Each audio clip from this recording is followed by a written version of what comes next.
មាននឹងរបស់ដែលគាត់រើសយកមកសាងសង់ឧទាហរណ៍ដូចកាឌៀវដែលកាត់នៅខេត្តបាត់ដំបងនោះធ្វើអំពីកណ្ដុងកំភ្លើងការនោះរដ្ឋាភិបាលបានកំទេចកំភ្លើងចោលមកបំផ្លាញកំភ្លើងហើយគាត់បានទៅសុំកំភ្លើងដែលគេកិនប្រវត្តិចោលនោះដើម្បីយកមកតម្លើងធ្វើជាស្នាដៃអញ្ចឹងស្នាដៃរបស់គាត់មាននឹងកន្លងមកហើយនេះគឺជាស្នាដៃរបស់គាត់ដែរនិយាយអំពីរឿងផ្សេងអញ្ចឹងខ្ញុំទុកឱកាសនេះជូនលោកឧបវិចិត្រដើម្បីបញ្យល់អំពីស្នាដៃរបស់គាត់ហើយគាត់ចង់ប្រាប់និងបង្ហាញពីអ្វីបាទអញ្ចឹងសូមអញ្ជើញលឺទីណាបាទជំរាបសួរ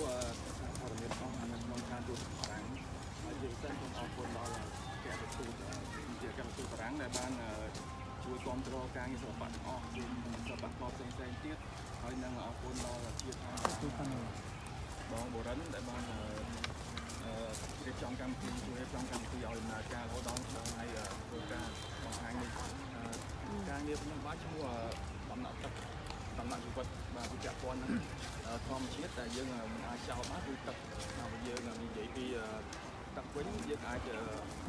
អត់នឹងពិបាកតែបងប្អូនយើងញ៉ាំអីយើងត្រូវការទឹកអីត្រូវការទឹកខាងទឹកគាត់ផ្ដល់ជាជីវិត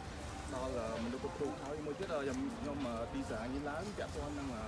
គម្រោងពាក់ព័ន្ធជាមួយប្រាសាទបាទមានពាក់ពាក់រឿងពីជំនួសពីចំហនេះតែហើយនឹងបេះដូងហើយនឹងជួបប៉ាល់យើងដកស្រង់យកចំណុចដែលល្អដែលប្រចាំនៅជួបមនុស្សដើម្បីគ្រប់សំទោសនេះជាមួយទម្រង់ដំណក់ទឹកហ្នឹងដើម្បីឲ្យមានភាពរស់រវើកហើយនឹងស៊ីជាមួយធម្មជាតិនៅក្នុងសួនដល់យូរលំដល់ធំក្នុងស្កាយរបស់កម្ពុជានេះមកហើយជាមួយទៀតដើម្បីឲ្យទិសកសលទិសដល់ស្នាដៃវិជ្ជាបរិបដែលគាត់បាននិយាយទៅទម្រង់ទាំងអស់ហ្នឹងគឺយើងយកចេញពីទម្រង់ប្រាសាទដូចជាមាត់យើងដកចេញពីមាត់ប្រាសាទដល់ចំហយើងយកទៅពីទម្រង់ប្រាសាទដែលនៅលើកន្លែងខេត្តសៀមរាបហើយហ្នឹងហើយយល់ស្អីមកគាត់អប្សរាដែលខ្ញុំទិសដល់ញាតិបណ្ដីឯកលោកខាទី2ដែលគាត់បានជាចាក់លោកទៅដើម្បីជាស្នាដៃចុងក្រោយបងស្នាដៃបងមាននៅកន្លែង The Factory ដែរមែនទេ Factory បាទហ្នឹងហើយបងធ្វើរូបមានម្នាក់មួយកីឡាករល្បីវាយគោហើយនឹងDavid Beckham Vichet voulait remercier l'ambassade de France d'avoir organisé, d'avoir permis qu'il puisse venir installer et les autres activités puissent aussi installer et présenter le travail. Dans son travail, il voulait présenter le goût d'eau de la vie. Il voulait dire que la vie, on ne peut pas vivre sans l'eau. Et dans le goût d'eau que vous avez vu ici,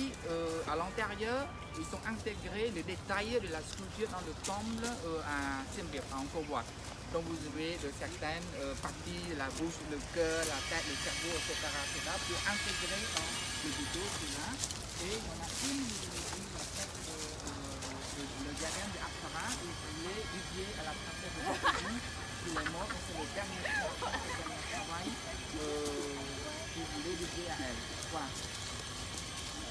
Merci beaucoup. Et maintenant on continue, c'est de Maremisa.